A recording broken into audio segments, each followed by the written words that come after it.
एक ऐसा देश जहां महिलाएं अपनी कुक किराए पर देती है, उसके पीछे की वजह क्या है और इस देश में शादी के लिए लड़कियों को पुरुष क्यों नहीं मिलते? तो दोस्तों हम बात कर रहे हैं लाओस देश के बारे में। दोस्तों आज हम जानेंगे साउथ ईस्ट एशिया के एक खूबसूरत देश लाओस के बारे में। कहते हैं युवाओं को यहाँ की महिलाओं की सुंदरता, सस्ती शराब, टूरिस्ट प्लेस और इनका चौंका देने वाला कल्चर अपनी ओर खींच ही लाता है। इस देश के लोग पैसा तो कमाते हैं लेकिन जोड़ते कभी नहीं। जितना कमाते हैं सारा खर्च कर देते हैं। यहाँ की करेंसी इतनी कमजोर है कि हर भारतीय यहाँ जाकर करोड़पति बन जाता है। इसे आप नौजवानों का देश भी कह सकते हैं क्योंकि यहाँ के लोगों की एवरेज एज केवल 24 साल है। लाओस में मौसम काफी सुहाना बना रहता है। ना तो यहाँ ज्यादा गर्मी पड़ती है और ना ही सर्दी। तभी पूरे साल भर यहाँ टूरिस्टों की लंबी लाइन लगी रहती है। इस देश में लाओटियन कीप चलता है जो भारत के केवल 0.0049 पैसे के बराबर है। अगर कोई भारतीय 1000 रुपए वहाँ की करेंसी में चेंज करवाता है तो वो 1000 रुपए 2,05,000 कीप बन जाते हैं। इसीलिए तो हर भारतीय लाओस में करोड़पति कहलाता है और यहाँ की महिलाएं इन पर फौरन आकर्षित भी हो जाती है।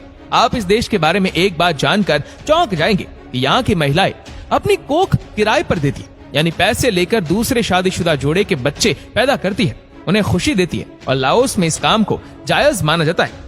फ्रांस ने इस देश पर कई सालों तक शासन किया लेकिन 1949 में इसे फ्रांस की हुकूमत से आजादी मिली और लाओस में इंडिपेंडेंट 2 दिसंबर को सेलिब्रेट किया जाता है। और इस देश में वाटरफॉल में ऐसी जगह है जहां जाकर पर्यटकों के साथ साथ लोकल पीपल्स भी जमकर प्रकृति की सुंदरता का मजा उठाते हैं। झरने से गिरता पानी, हरे भरे पेड़ और मन की शांति लोगों को इस स्पॉट पर खींच लाती है। इसके अलावा राजधानी में मौजूद एक बौद्ध मंदिर है।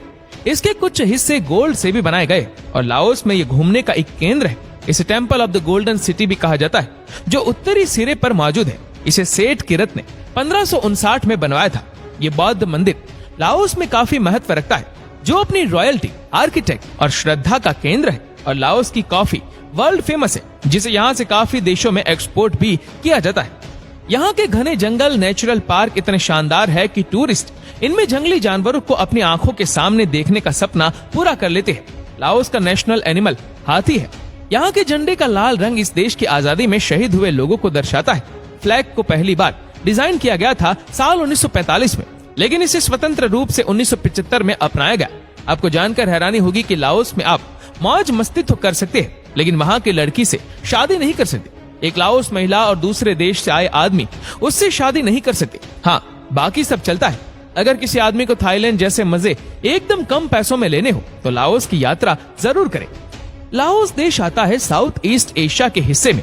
इसके पड़ोसी देश म्यांमार, चीन, कंबोडिया, वियतनाम और थाईलैंड जैसे देश हैं। यहाँ आपको अनगिनत हाथी देखने को मिलेंगे। इसीलिए इसे कंट्री ऑफ एलिफेंट के नाम से भी जाना जाता है। ऑफिशियली लाओस को people's democratic republic of Laos कहा जाता है। ये देश 2,36,800 स्क्वायर किलोमीटर में फैला हुआ है और एरिया के हिसाब से ये दुनिया का 22वां बड़ा देश है। लाओस की कुल आबादी 74 लाख है। यहाँ के 66% लोग बौद्ध धर्म को मानते हैं जबकि 30% में यहाँ के प्राचीन धर्म आते हैं और 1.5 में ईसाई के साथ साथ बाकी के रिलीजन है। लाओस के 35% लोग शहरों में रहते हैं जबकि 65